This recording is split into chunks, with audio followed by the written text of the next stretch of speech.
sure you're happy to know that he was in very good health and had come from Hunsor, where he gave some really wonderful teachings.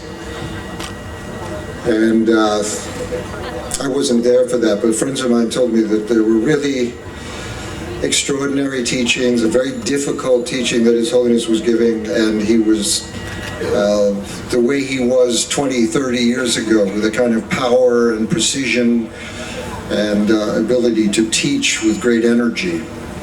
So he's in really good health now. I wanted to extend that to all of you. And he reiterated that Palden Lamo has told him that he's going to be 113 years old. And I said, but is it going to be a good 113 years? And he said, yes, yes, yes, yes, yes, yes, yes. Look, you've spent most of the day talking about very important things, I know.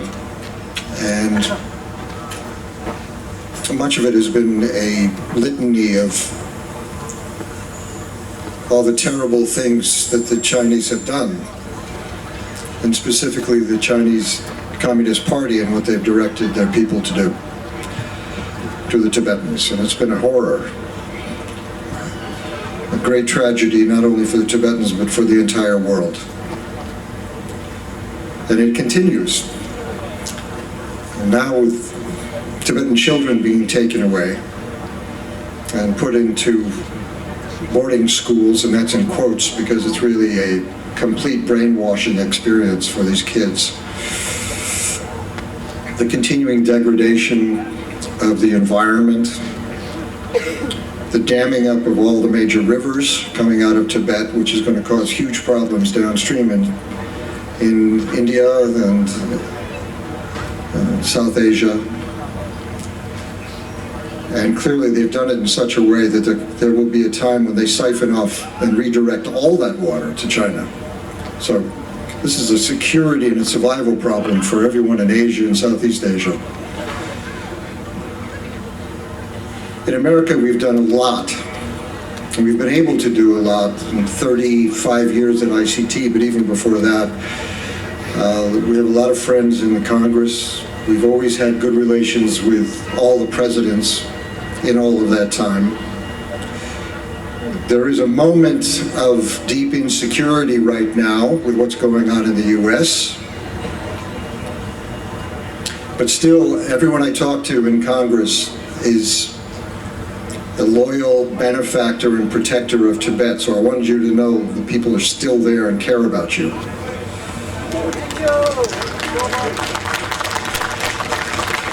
Loden, thank you. You know, as with Loden, a great musician, and he does something more, he stands up. You know, we need to stand up.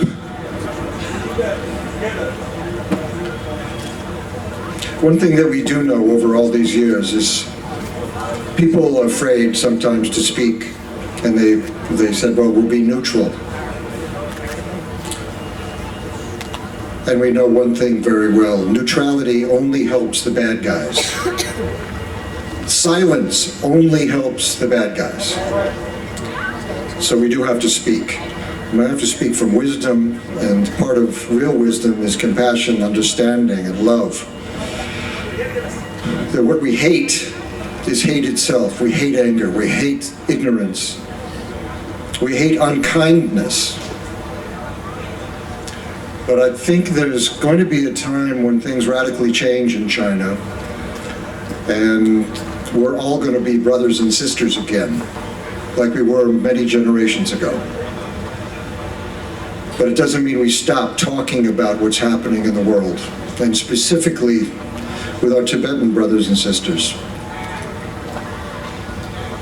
I remember speaking in Bodh Gaya many years ago, and His Holiness asked me to talk to a crowd, and there was 500,000 people there at a teaching with His Holiness. And I didn't know what to say, but I got up because he kind of forced me to do it. But I said, you know,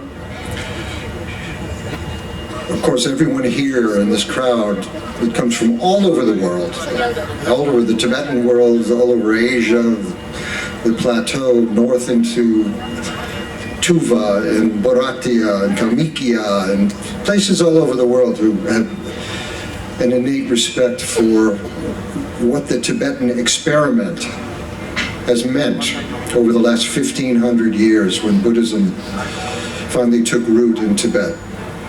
And took not in root the way maybe it has in the West, where spirit and spiritual training is peripheral to the way we live.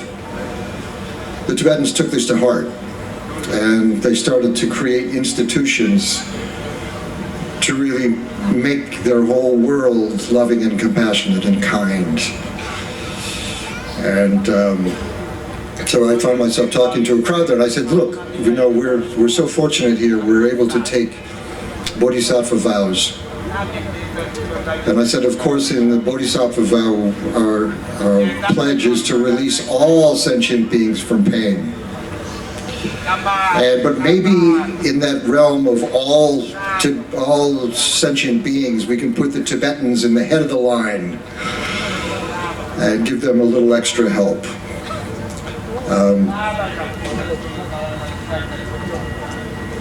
Thank you.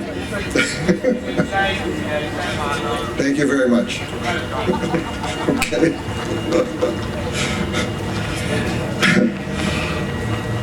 You know, when I come to these events and I feel that sense of solidarity, that everyone is welcome here. The world we're living in is moving in a different direction, where everything is exclusive and we're all separated from each other. But we all know there's revolving stories. We all have a story. There's 3,000 people here. There's 3,000 stories. And all those stories interconnect. How many stories? My story is 1 million stories. Yours is one of 7 billion stories on the planet. 7 million stories. One thing I've learned too, and I realize I look around the room, I think I'm the oldest guy here. Is there anyone older than me here? Anyone over 75? Well, now we have, you told me, 82. We have an 82? How old? 80. Right here.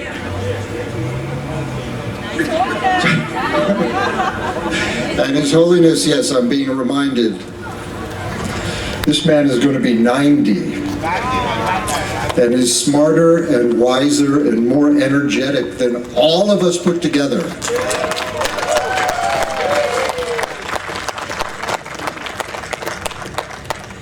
But given all the things you've been through, and the Tibetan community's been through, and most everyone here has been to rallies before, and we do speak out. This is not a silent group of 3,000 people.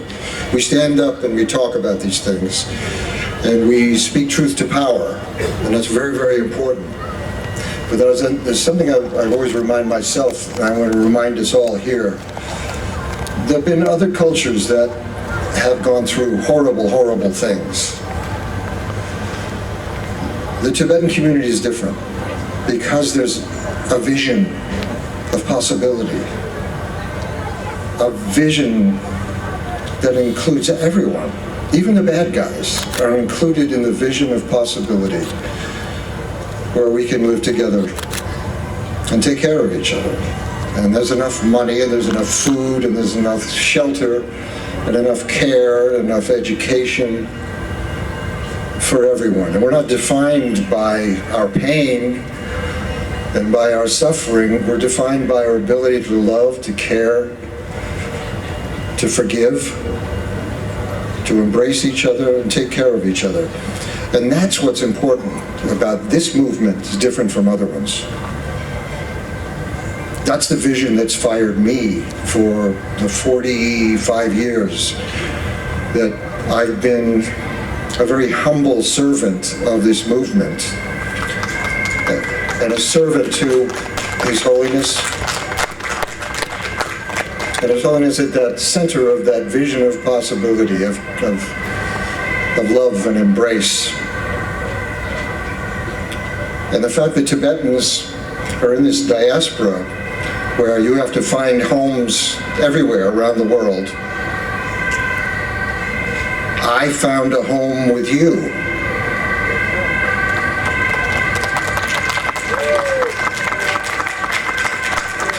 And I think people all over the world have done that. We've found a home with you. And that vision is something that can be home to everyone on this planet. From to insects, to animals, to spirits, to ghosts, to all the beings and all the universes are encompassed in His Holiness's vision, which is at the heart of this Tibetan experience. So, as we are entering this 90th year of His Holiness the Dalai Lama, that's the thing that I want to bring forward, is that vision of possibility. The heart of the Tibetan world, the Tibetan mind, the Tibetan heart, is that we're here to help each other. We're here to generate bodhicitta. We're here to awaken ourselves and help everyone else to awaken to who we really are, and that we're all completely connected to each other in all possible ways.